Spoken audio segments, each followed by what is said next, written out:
Okay, hi everybody. My name is Shalvie Friedman. I work for Aish UK, and I am joined here by Rachel Hercman. Do you want to introduce yourself? Sure. I'm Rachel Hercman. I'm coming to you live from New York. I am a social worker. I'm a licensed clinical social worker in LCSW. I have a private practice in Manhattan, and I would say my specialties are relationships, sexual functioning, and trauma. I do a lot of lecturing in communities and trainings for Kala and Chassan teachers and educators, mental health professionals. And I'm also the clinical director of the Layers Project, which is a online magazine for Jewish women. Awesome. Okay, so this is going to be an interesting conversation to have. I thought it would be fun for us to discuss Unorthodox because everybody else is discussing it. So I think it would be interesting. Why not us join in? Yeah, right? let's just add to the, all the cool kids noise. are doing it, right? So it's interesting because I think that there's been a very for a movie, for a series that is very polarizing in terms of there's very much this us and them mentality. And there's like, you know, Hasidic SD and post-Hasidic Berlin SD. Right. The responses have also been quite polarizing. Absolutely. I think the responses really tell us a lot about how people feel about their lives or their communities' image, so to speak, on the screen. Does it match up? Does it not match up?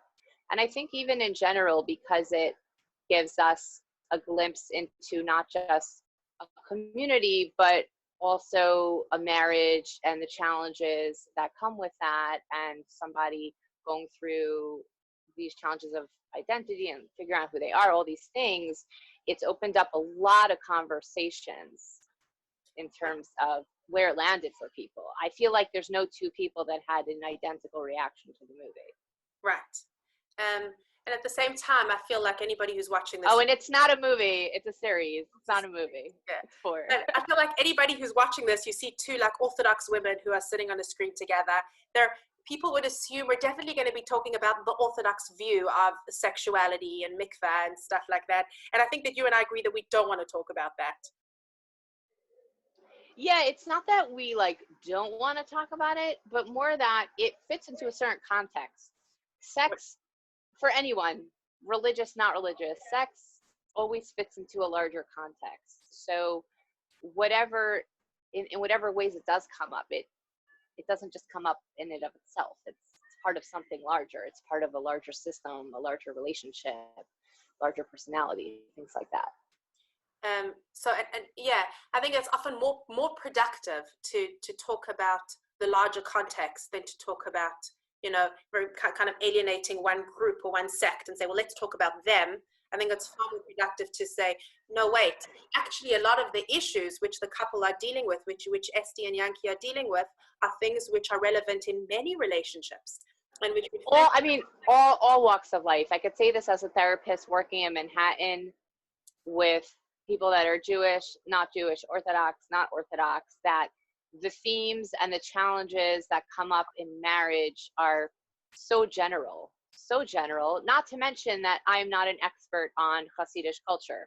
So the last thing I would want to do here, the last thing I'd want to do here is be like, oh, you know, this was not accurate, this was accurate. You know, I think that the people that are from that community maybe are more qualified to have those conversations, but even so, I think that it's so much more than just about, oh, here's the movie about a Hasidic community, what do we think about the movie, but more it's starting a lot of conversations, and can we take advantage of that in terms of how these themes generalize so much. And I think that as a Jewish educator, one of the phrases which I really feel like I'm allergic to is the phrase, this is the Jewish view on, because often there's no single Jewish view. I mean, you have one Jew, two opinions. And when it comes to issues this personal, in terms of, you know, intimacy issues and stuff like that, I don't think there's a single Jewish perspective on these things. There's such an array of perspectives. And to sit down and say, well, this is what Judaism really believes about this, I think that really doesn't give enough credit to the subsects of Judaism and to the texts of Judaism and the nuances that, it would be really cool if we could have a 2-minute soundbite that we could put on a screen about Judaism and sex and Judaism and relationships. But it's just not how life is it? For sure. And I think that's one of the things that makes Judaism so interesting and colorful, is that you could have one pasuk, one sentence in the Torah that will have 20 interpretations and even more in terms of commentaries and takeaways, and how that would then translate into practice. So it's true. I think that it's not black and white. I think that there's a lot of gray in our community and who people are. Right. People are not robots, and there's a lot more to people than just how do they identify religiously. Right. So let's try and look at this show and the series not from a reactionary perspective of like, well, what does this mean for? How does this reflect on me and my community and my little bubble? But rather proactively to say, what does this mean as a human being in a marriage, as a human being who has relationships with other human beings? What can we learn from Esti, from Yankee, from these people if we take off their kapotas and their strimals and their whatevers, and let's see two human beings who are really struggling and really, really have tremendous difficulties in their marriage and trying to navigate those difficulties. Absolutely. I mean, one of the first things that really struck me about Esti and the theme was just, what does it mean to be comfortable in your own skin? And what does it mean to feel like you belong? Right? And I think that is such a universal thing. I mean, religious, not religious. I mean, every person goes through these stages of figuring out who they are and trying to embrace the parts of themselves that this is just their personality, or how and she says that to Yankee when they meet. She says, like, I'm different. Kind of like, I just want to let you know, like, I may not be like the other girls. Like, I do my own thing. Which, like, I thought was actually very bold. Right. But even then, I think she wasn't quite certain what that looked like. She wasn't sure, and she wasn't able to elaborate because then people were spying on them and it was over and they're engaged. But she knew that about herself, which I think is actually really impressive, because I think a lot of people, when we're young and aren't necessarily so sure. I mean, I think we can feel different, but to be able to say that out loud and tell someone who is a prospective partner, hey, listen, I'm just letting you know I'm different, I thought was actually very impressive. But that journey and that desire to be comfortable in your own skin is something that is so universal to human existence. Right. And she's clearly that insecurity thing. She's clearly not comfortable in her own skin in their marriage. I mean, in their home, in their marriage. She's right. Everything's screaming out. She's like so out of sorts. There's that scene in the bathroom where she like puts on her hat before she goes out in her pajamas. You can see that she's clearly incredibly uncomfortable. Yeah, and I think that it takes time for people to be comfortable in their own skin. And what's hard, I think, is that on the outside, when we interact with people socially, we can't know necessarily what their internal experience is of being comfortable in their own skin. I know that over the years, I've always been surprised when there were people that I looked up to and they shared with me how difficult it is for them to feel confident. And I'm thinking, like, what do you mean? Like, you totally look like you know what you're doing. And I think that that's something that we, especially, I think it happens more now with social media, is we see a certain personality through someone's social media, and it's so easy to kind of make up a story about how, not necessarily how great their life is, but just how they just know what they're doing, and right. Kind of this feeling like everyone else, that there's this dance of life that everyone else somehow figured out except for you. Yeah. And the truth is that thing of getting comfortable in your own skin is a process that a lot of people go through.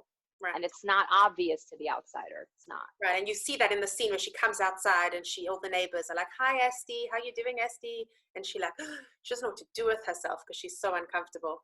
And yet, I think... Right. And they're trying. They're trying to talk to her. Yeah. Right. There is something alarming about the fact that her husband doesn't realize how uncomfortable she is. Do you think that that's something which is specifically you know, a religious thing, that there's this lack of communication and he's not picking up on her cues, or is this something which is far more prevalent than that? I think communication is one of the most common issues that comes up in marriage, Jewish or not, religious or not. I think there are cultural factors in different religious cultures that can play a role. But, you know, I think that there are couples who know each other very well before they get married and they still struggle with communication skills. And there are couples that don't know each other very well before they get married and struggle with communication skills. And then you have the opposite. You have couples that knew each other very well before marriage and communicate really well and were able to kind of work on that emotional compatibility thing. Right. Of, can we open up to each other? Do we have those skills? Because it takes skills. And I also think in Estee's case, she had a very lonely childhood, it seems. So for her, she was on her own a lot in terms of, she didn't seem to have siblings. So in terms of her whole template of what a marriage looks like, which I think that's a big piece. And I think you mentioned that when we were talking about this, was just the baggage Right. that isn't really talked about that much, in terms of that this is somebody, Estee is somebody who went through a lot clearly before she got married.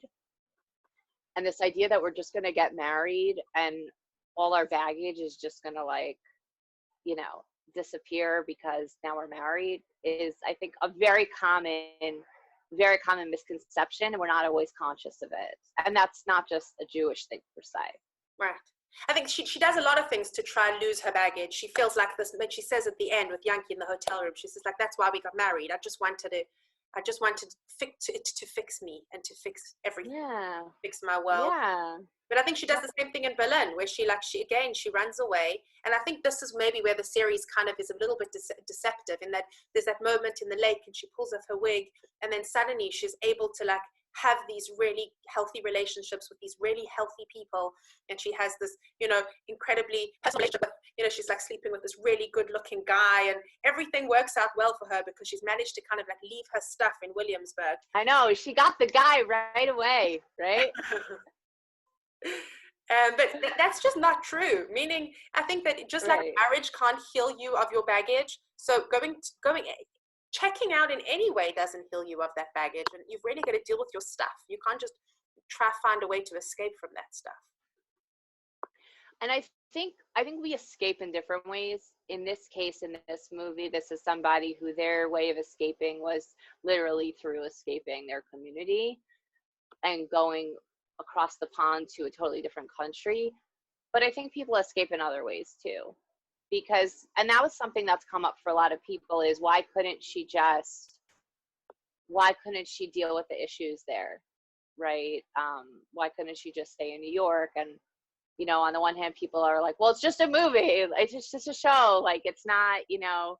But I think what it brings up for people is, was she that unhappy that she had to go that far away? But I also think that we are complicated people, and we react to things in different ways for a variety of reasons. So for her, that way of escaping was her option. But people escape difficult situations in other ways. They numb out, they turn to outside distractions and substances and relationships and, you know, things like that, just to kind of deal with or have a little bit of oblivion or escape, because it's so hard to deal with what's going on. Right. I think she checked out a while ago. There's that scene on Pesach where she goes to the store and gets a pregnancy test. I think that this going to Berlin was just the end of a very long journey of her really checking out. She wasn't in that marriage for quite a while. She wasn't in the community. She was, you know, externally she may have looked like one thing, but internally she wasn't there anymore. Well, that's actually something that I think happens in life a lot, where there's a dramatic event that happens, but it's an event, but it's a process. And there was, you can kind of look back and see the process that was slowly happening. Right. And I think that's when it became abundantly clear to everyone, this is how unhappy this person was. Because at first people like, what do you mean she's gone? You know? So yeah, I mean, I think for her that was the escape that seemed to make sense for her. I think that people try work us out and try, X equals Y. There's a moment where I think it's the aunt or the grandmother says, but she's pregnant, so why then did she need to escape? Wasn't that the whole issue? And sometimes I think that I don't know, as a therapist, the sexual issues with the couple seem to be so central. And yet we know and we can see that she's a person who's got tremendous suffering from her past and in her life, and Right. these two things kind of come together, I think, in the vaginismus issue. Right. So just to, I guess we'll talk about vaginismus for a minute, because I'm sure we have people watching that are not familiar with vaginismus. Vaginismus is a condition where there's involuntary muscular contractions in the vaginal wall, and it makes penetration difficult. For some people, it makes penetration impossible, be very, very painful. And it's not a condition that only happens in Jewish or religious circles. It happens to women of all walks of life. I've seen women from all backgrounds that have had vaginismus. There is treatment for it. One thing in the movie is that it's her bridal teacher, her college teacher, who gives her the dilators. And when I saw that, a part of me, I think I might have even said out loud, like, oh, like, go to a pelvic floor therapist. Like, you need to go to a pelvic floor therapist. This is not enough. But it's not a condition that's just religious people. And I think that's a big misconception about it. I've seen plenty of women that are not Orthodox that have this condition. What I do find sometimes is that, and the statistics on it, you will see a range. If you Google vaginismus statistics, you will see sorry about the car in the background because the highways are empty, people just drag race. But anyway, you will see a range of statistics because it's so hard to get, there's a lot of shame around this condition. And the shame, I don't think, is just in the religious community. Not at all. Shame is an internal feeling, right? So shame is not just because someone on the outside is telling you, oh, you should have been able to have intercourse by now. Women feel shame about a lot of different things, and there's shame because people feel like they failed, like their body is failing. But I do find that women from religious backgrounds are more likely to get help or to reach out, because women from religious communities are more likely to be seeking out marriage, or at least have that value early on to get married and have children. So if there's something that's going to hold it up, something's holding it up, they're more likely to get help. Right. Whereas I find that I have some women I've worked with that if they struggle with vaginismus, they may just avoid dating. Wow. There are plenty of women in the Orthodox world that are avoiding dating also because they are pretty sure that they have this condition just based on other reasons, or they've seen from their own sexual backgrounds that they probably have it. But bottom line is, in this series, the vaginismus fits into this larger context. Right? When you think about it, it's not just, okay, if we just fix the vaginismus, they'll be fine. And listen, had they been able to have intercourse without a problem early on, would things have been smoother if she got pregnant right away? Yeah, perhaps, right? But there's no question that when a couple is struggling with sexual issues, especially early on in marriage, it's not a side point. It will affect the entire relationship. That is for sure. The idea that it's just going to stay in this one little corner and everything else is fine, as long as we just focus on everything else being fine, everything's going to be fine. It always spills over. It always does. Right, absolutely. And at the same time, I think that there's like, I think you mentioned this a little bit. It's something alarming. Watching, not from coming from the outside world, coming from the non-Hasidic world, seeing the involvement of like the color teacher who like brings out those puppets, or the mother-in-law, whatever it is, the involvement of all of these people in their life. There's something which says like, where's their privacy? On the other hand, it's, had they reached out to the right people, like you said, a pelvic floor specialist or someone who could really give them the help, reaching out is the only way to actually deal with these issues. I think there's so many people who like suffer in silence when it comes to issues like this, as you said, because of the shame, because of their feeling of maybe it's normal. Maybe other people have this too. They have this big debate, Yankee and Essie, about how normal it is and whether their sister also did that. And everyone wants to know that they're normal, and people just assume this is normal. It's part of life. And I think there's a tremendous, Right. tremendous amount of suffering which goes on, specifically women suffering because they're not getting help and they're not reaching out to people to talk Right. about issues. For sure. And because it's a sexual issue and there's a lot of privacy around that, you know, if let's say you showed up at a social event and you had a ton of traffic and you told a friend there, oh yeah, I'm late, we had traffic, and they were like, oh yeah, us too, we had the same traffic. You're like, okay, we had the same traffic, because it's not stigmatized Right. to talk about how you got in a traffic jam. Right. And people aren't going to blame you and say, oh, why did you take that highway? Okay, you had traffic, we had traffic too. When you're talking about an issue that has shame and stigma with it, people don't feel like they can get that validation in the same way. What I find is helpful from an educational perspective is college teachers and educators, when they are teaching, and parents also, like, let's not disregard parents and the important role that parents play in relationship education for their children, right? The idea that we're just going to dump someone at 18, 19, 25, 35 years old on the steps of their college teacher and be like, okay, in 10 sessions during the most stressful period of your life, teach them everything that they need to know. That's not a fair, that's not realistic, right? This person is coming in with a foundation already.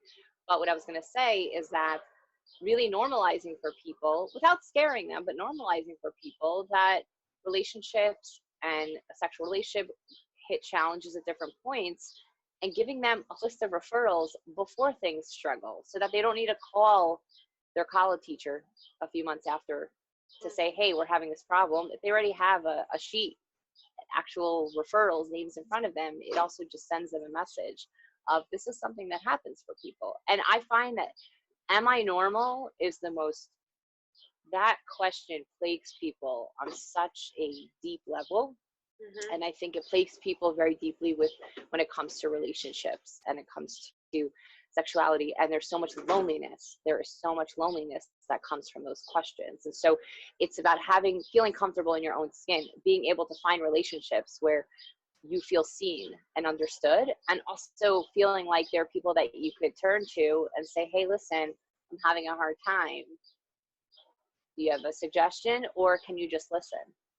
Right? Because there's something so lonely when you have to carry that all by yourself. Right, absolutely.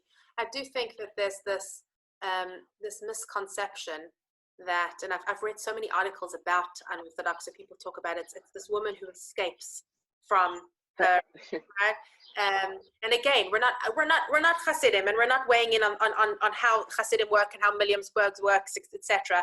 But I think that we all have stuff. Different people have different stuff from their childhood. We were all raised by human parents. None of us were raised by saints. And I think that it's incredibly dangerous to think and to even consider the fact that if I leave that stuff behind, if I walk away from it, and if I get rid of all of that stuff, then I will be free.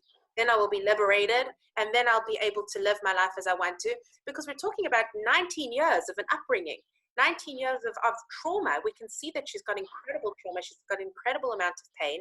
And she somehow magically lands up with a bunch of normal people and has a normal life and lives happily ever after. I don't think that's fair to people. I think it's very misguiding to tell people that they can just fix their lives just like that. And people who need help and have to really work through stuff. And that's an incredibly painful and important process to go through. Right. But I mean, wherever you go, you bring yourself with you. Right. Our stuff will follow us. And that's definitely, there's an idea, I think it's in the 12-step fellowship world, this idea of a geographical cure. This idea that if you just move somewhere else, like, you're cured. Like, everything's going to be great. So Esty had a geographical cure in this series. She moved to Germany. She's now part of a conservatory. Like, right? It's very fantastic, right?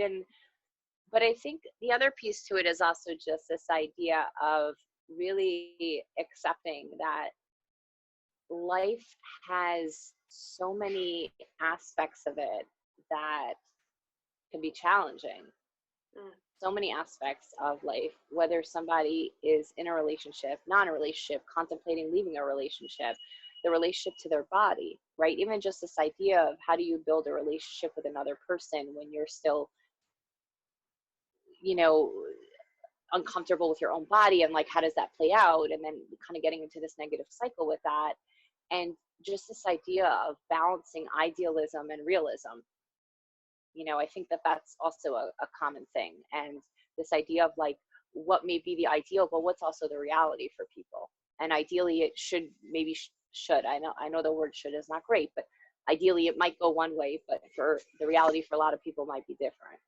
Right, absolutely. So I think that, the Hasidic world maybe has some romanticized version of life, which maybe a young bride may feel, but that's something which is also universal in that I think everybody goes into a marriage with some image of what their life is going to look like in the future. Yeah, that is not exclusive to any one community. I mean, I could just say living in America, brides, this idea, I think that for many people, they look at getting married as like the finish line. This, you've found your Prince Charming, and we have fairy tales, we have romantic comedies where, they always end up together at the end. So this idea that marriage is just this finish line and you just need to get there, and that the hardest part of it is just that basically once the search is over, the work is over.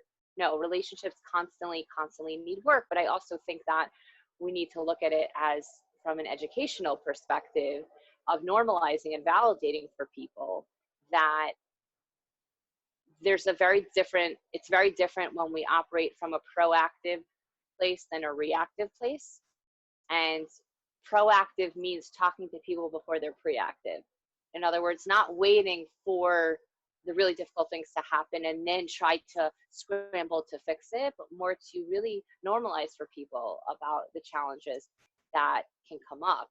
And I think that makes a huge difference. And the other thing I would say is this: I think it's interesting that in the Jewish world, every year or two, there's like a movie that comes out that everyone's like, or a series that comes out and everyone's like, oh my God, did you see this? Like, what do you think about it? And so many people have reached out to me or to each other, friends talking to each other. And what I find is that people use this as a conversation starter. Mm. They'll use this as a conversation starter because it feels safer than to just start a conversation about yourself. So in other words, instead of people being able to start a conversation about themselves or just to talk about the realities of relationships and marriage and loneliness and identity and all these themes, it becomes, oh, did you see that series? What did you think about that? Right? Which again, I'm totally for people having conversations about it. Yeah. But I wonder if we were able to create more conversations in general, we don't necessarily need the series and the movies to be the conversation starters for us. And again, that's art. Art, I think, has that effect and it's great. But I think in our communities, we could also work on finding ways to have these conversations in a less reactive way, but a more proactive way. Right. And I think those conversations should be less about the other and more about ourselves, meaning they should be more reflective of like, well, what do we think of Hasidim? I don't know what I think of Hasidim, but what do I think of my life and my community and my circle of influence? And I think that it's brought up a lot of things that are personal for people. And that's a far more worthwhile conversation to have than to talk about the otherness of it. In other words, if you can take the whole series and the entire story and take off all the Hasidic garb and put them into Muslim garb or put them into jeans and t-shirts, you would still have a heart-wrenching story, and we could get beyond the externalities of which communities they belong to and see human beings going through real human things. Right. In therapy, we talk about content versus process, right? So the content is getting lost in like the details, but the process is more like what's actually going on. And I think that the process and the themes, I think as a community, we certainly can always use work and kind of opening up these conversations, which is what we're doing right now. Right. Yeah. Okay. Thank you. Thank you very much for your time. Thank you, Shalvie.